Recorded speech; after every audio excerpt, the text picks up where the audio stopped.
બોલ જીભેથી નહીં પણ હૃદયથી આપતા હોય છે, જે તમને આજે નહીં સમજાય, વખત આવે સમજાઈ જશે.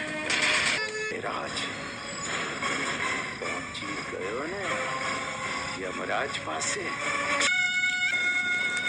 મારા નાના ભાઈ જયરાજની હત્યા જેણે પણ કરી છે ને, એ હત્યારાને હું જીવતો નહીં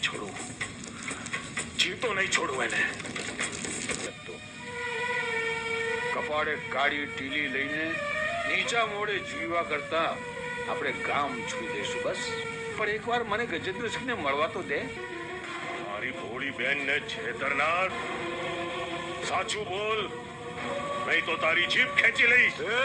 પછી એક દિવસ. નમસ્કાર સાહેબ.